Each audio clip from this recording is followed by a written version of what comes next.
Persia జానపద కథ. జోస్యగాడు. Persia దేశంలో ఒక పేదవాడు ఉండేవాడు. అతను నగరంలోని వీధుల వెంట తిరిగి చిల్లర వ్యాపారం చేసుకుని జీవితం నెట్టుకొస్తూ ఉండేవాడు. ఒకనాడు ఈ పేదవాడి భార్య స్నానానికని స్నానశాలకు వెళ్ళింది. అదే సమయంలో అక్కడికి మరొక స్త్రీ వచ్చి తాను స్నానం చెయ్యాలని, తన కోసం స్నానశాలను ఖాళీ చేయమని స్నానశాల వాడిని అడిగింది. వాడు మిగతా స్త్రీలందర్నీ బయటికి వెళ్ళమన్నాడు. ఈ ఉత్తర్వు విని పేదవాడి భార్యకు రోషం వచ్చి, ఎవరి మహారాణి, ఈమె కోసం మమ్మల్ని అందర్నీ బయటికి తరిమేస్తున్నావు అని అడిగింది. స్నానశాలవాడు, ఆవిడ ఎవరనుకున్నావు? రాజుగారి ప్రధాన జ్యోతిష్కుడి భార్య అన్నాడు. పేదవాడి భార్య చిరాకుతో ఇంటికి తిరిగి వచ్చి తన భర్తతో, నువ్వు బొత్తిగా ఊరు పేరు లేనివాడివైపోయావేమిటి? జ్యోతిష్కుడివన్నా కారాదా? నన్ను నలుగురు కాస్త మర్యాదగా చూస్తారు అన్నది. నేను జాతక చక్రాలు వెయ్యలేను, గ్రహచారాలు గుణించలేను, జ్యోతిష్కుడు కావటం నా వల్ల అవుతుందా అన్నాడు పేదవాడు. నాకదంతా తెలీదు. నువ్వు జ్యోతిష్కుడివి కాకపోయావో మన పెళ్లి రద్దు చేసి నా దారిని నేను పుట్టింటికి వెళ్ళిపోతాను అన్నది భార్య. పేదవాడు చేసేదేమీ లేక ఒక పంచాంగం కట్ట, పాచికలు తీసుకుని స్నానశాల వెలుపల జోస్యం చెప్పడానికి కూర్చున్నాడు. ఇదే సమయంలో రాజకుమార్తె స్నానశాలలో స్నానం చేస్తోంది. ఆమె స్నానం ప్రారంభించబోతూ తన చేతి ఉంగరం తీసి దాసి దానికిచ్చి, దీన్ని భద్రంగా ఉంచు, స్నానం అయ్యాక తీసుకుంటాను అని చెప్పింది. ఆ ఉంగరాన్ని ఎక్కడ ఉంచడానికి పాలుపోక దాసిది చలవరాతి గోడల్లో ఒక చిన్న రంధ్రం ఉంటే అందులో ఉంగరాన్ని దూర్చి గుర్తుగా ఒక వెంట్రుకల తుట్టే ఆ రంధ్రంలో గుచ్చింది. కాని రాజకుమార్తె స్నానం ముగించి ఏదైనా ఉంగరం అని అడిగేసరికి దాసి దానికి తానా ఉంగరం ఎక్కడ భద్రం చేసింది చచ్చినా జ్ఞాపకం రాలేదు. దాని కంగారు చూసి రాజకుమార్తె, ఆ ఉంగరం ఈ క్షణం ఇవ్వకపోయావో నీ ప్రాణాలు తీస్తాను అంటూ మీదికి వచ్చింది. దాసిది భయపడి స్నానశాల వెలుపలకు పరిగెత్తుకు వచ్చింది. దానికి జ్యోతిష్కుడు కనిపించాడు. బాబాబు, రాజకుమార్తె ఉంగరం ఎక్కడుందో కాస్త చెప్పు, లేకపోతే నా ప్రాణాలు దక్కవు అన్నది దాసిది పేదవాడితో. పేదవాడికి ఏం చేయాలో ఏమనాలో తెలియలేదు. అతను దాసి కేసి చూశాడు, పంచాంగం తిప్పాడు, పాచికలు వేసి వాటిని పరీక్షగా చూశాడు. దాసిది నెత్తిమీదుగా వేసుకున్న బట్టలో ఒక చిరుగుంది. దానిలో నుంచి వెంట్రుకలు బయటికి చూస్తున్నాయి. ఇది గమనించిన పేదవాడు ఏదైతే అది అవుతుందనుకుని, అమ్మాయి, నాకొక చిన్న కంత కనిపిస్తోంది, అందులో వెంట్రుకలు కనబడుతున్నాయి అన్నాడు. వెంటనే దాసికి తాను ఉంగరం దాచిన స్థలం గుర్తుకొచ్చింది. ఆమె గబగబా స్నానశాలలోకి పరిగెత్తుకుపోయి ఉంగరాన్ని తీసి రాజకుమార్తెకిస్తూ, బయట ఉన్న జ్యోతిష్కుడు ఇవాళ తన పరువు దక్కించాడని చెప్పింది. రాజకుమార్తె అది చెప్పిన మాటలకు అబ్బురపడి ఇంటికి వెళ్ళి తన తండ్రికి ఈ సంఘటన అంతా చెప్పింది. రాజుగారు ఈ కొత్త జ్యోతిష్కుణ్ణి రాణించి దుస్సాలువాలు కప్పి తన ఆస్థానంలో కొలువిచ్చాడు. కాని త్వరలోనే జ్యోతిష్కుడికి అగ్ని పరీక్ష తగిలింది. ఎవరో దొంగలు ఖజానాలో చోరీ చేశారు. అమూల్యమైన వస్తువులు పోయాయి. దొంగలెవరో జోస్యం చెప్పమని రాజుగారు కొత్త జ్యోతిష్కుణ్ణి ఆజ్ఞాపించాడు. జ్యోతిష్కుడికి మతిపోయినట్టయింది. ఎందుకైనా మంచిదని అతను రాజుగారిని 40 రోజులు గడువడిగాడు. అందుకు రాజు సరేనన్నాడు. జ్యోతిష్కుడు ఇంటికొచ్చి తన భార్యతో, అంతా అయిపోయింది.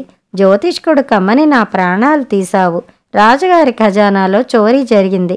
దొంగలను కనుక్కోవడానికి 40 రోజులు గడువడిగాను. గడువు తీరే రోజున మనం పారిపోవటం తప్ప మార్గం లేదు అన్నాడు.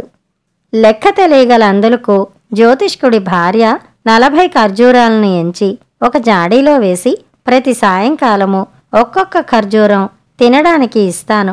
జాడీ ఖాళీ అయిన రాత్రి పారిపోదాం అని చెప్పింది.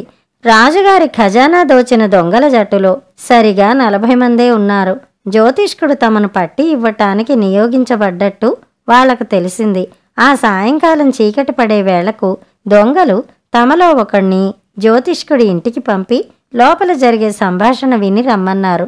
దొంగ చాటున పొంచి వింటుండగా జ్యోతిష్కుడి భార్య జాడీ తెచ్చి 1 అంటూ తన భర్తకు ఒక ఖర్జూరం ఇచ్చింది. మిగిలినవి 39 అన్నాడు జ్యోతిష్కుడు. దొంగ గాబరా పడుతూ వెళ్ళి మిగిలిన దొంగలతో, జ్యోతిష్కుడు మన రహస్యం కనిపెట్టేశాడు. నేను చాటున ఉన్నా కూడా ఆయన నన్ను తెలుసుకుని 1, మిగిలినవి 39 అన్నాడు అని చెప్పాడు. వాడి మాట మిగిలిన వాళ్ళు నమ్మక మర్నాడు చీకటి పడే వేళ ఇంకో దొంగను జ్యోతిష్కుడి ఇంటికి పంపారు. లోపల జ్యోతిష్కుడు 2, ఇంకా ఉన్నవి 38 అనటం వాడికి వినబడింది. ఇలా 39 రోజుల పాటు 39 మంది దొంగలు లెక్క విన్నారు. వాళ్ళకిక ఎలాంటి అనుమానము మిగల్లేదు. జ్యోతిష్కుడికి తమ ఆచూకీ తెలిసిందనే వాళ్ళు అనుకున్నారు. 40వ రోజు దొంగల నాయకుడే వచ్చి పొంచి విన్నాడు.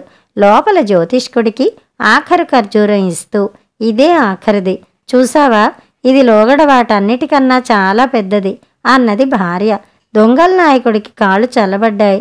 వాడు చప్పున లోపలికి వచ్చి జ్యోతిష్కుడి కాళ్లపైన పడి, మమ్మల్ని రాజుగారికి పట్టివ్వకండి బాబోయ్, దొంగిలించిన సొమ్మంతా ఇచ్చేస్తాను, మీకు బహుమానం కూడా ఇచ్చేస్తాను. మా రహస్యం మటుకు రాజుగారికి చెప్పొద్దు, మా పీకలు తెగిపోతాయి అని మొత్తుకున్నాడు. అలాగే కాని అన్నాడు జ్యోతిష్కుడు తొణక్కుండా. ఆ రాత్రే దొంగలు తాము ఖజానా నుంచి దోచిందంతా తెచ్చి జ్యోతిష్కుడికి ఇచ్చి లంచంగా బోలెడంత డబ్బు కూడా ఇచ్చుకున్నారు. జ్యోతిష్కుడికి పోయిన ప్రాణం తిరిగి వచ్చినట్టయింది. ఆయన మర్నాడు రాజుగారికి పోయిన సొమ్మంతా అప్పగించాడు. తన ఆస్థాన జ్యోతిష్కుడి సామర్థ్యానికి దిగ్భ్రమ చెంది రాజుగారు అతనికి గొప్పగా సత్కారాలు చేశాడు. రాజుగారు తన్ను మెచ్చుకుని సత్కారాలు చేస్తున్న కొద్దీ జ్యోతిష్కుడికి ఆరాటం జాస్తి కాసాగింది. ఇలా ఎంతకాలం జరుగుతుంది? ఎప్పుడో తాను దొరికిపోక తప్పదు. ఆనాడు రాజు తన తల తీయించక మానడు. ఇంతవరకు అదృష్టం తన్ను నెట్టుకొచ్చింది. కానీ అదృష్టదేవత చాలా చంచలమైనది. ఈ బెడద నుంచి బయటపడ్డం ఎలాగా అని జ్యోతిష్కుడు ఆలోచిస్తూ స్నానం చేస్తుండగా అతనికి ఒక గొప్ప ఆలోచన తట్టింది. తనకు పిచ్చి ఎత్తిందని తోస్తే రాజు తన్ను కొలువు నుంచి తీసేస్తాడు. ఆ తర్వాత తనకు మెడ మీద కత్తిలాగా ఈ సమస్య ఉండదు. ఈ ఆలోచన తట్టినదే తడవుగా జ్యోతిష్కుడు తడిగుడ్డలతోనే రాజభవనానికి పరిగెత్తాడు. తిన్నగా రాజుగారు అభ్యంతర సభ తీరి ఉన్న చోటికి వెళ్ళి రాజుగారిని ఆసనం మీద నుంచి ఎత్తుకుని బయటికి పరుగు తీశాడు. ఆ మరుక్షణమే పైనున్న దూలం విరిగి రాజుగారు కూర్చుండిన ఆసనం మీద దభీమంటూ పడింది. ఆసనం పూర్తిగా ధ్వంసమైంది. తన ఆస్థాన జ్యోతిష్కుడి అసభ్య ప్రవర్తనకు ఆగ్రహావేశం తెచ్చుకుంటున్న రాజు ఇది చూడగానే, ఆహా, నువ్వు సామాన్య జ్యోతిష్కుడివి కావు, త్రికాల వేదివి. నాకు రానున్న కీడు ముందే గ్రహించి నా ప్రాణం కాపాడడానికి స్నానం చేస్తూ చేస్తూ వచ్చావు. నీబోటి ఆప్తుడు మరెవడుంటాడు? ఏమిస్తే నీ రుణం తీరుతుంది అన్నాడు. రాజుగారితో రహస్యాలోచనలు చేస్తూ ఉండిన మంత్రులందరూ జ్యోతిష్కుడి పాదాల మీద పడ్డారు. రాజుగారు జ్యోతిష్కుడికి గొప్ప సన్మానం చేసి అంతులేని బహుమానాలిచ్చి పాత ప్రధాన జ్యోతిష్కుణ్ణి ఆ పదవి నుంచి తొలగించి అతని ఆస్థానంలో ఈ జ్యోతిష్కుణ్ణి నియమించాడు. మర్నాడు జ్యోతిష్కుడి భార్య స్నానశాలకు వెళ్ళింది. ఆ సమయంలో అక్కడ పాత ప్రధాన జ్యోతిష్కుడి భార్య స్నానం చేస్తోంది. జ్యోతిష్కుడి భార్య స్నానశాల వాడితో, ఆ మనిషిని పంపించు, నేను స్నానం చెయ్యాలి అన్నది. చిత్తం చిత్తం అన్నాడు స్నానశాలవాడు. కథ సమాప్తం. కథ కంచికి, మన ఇంటికి.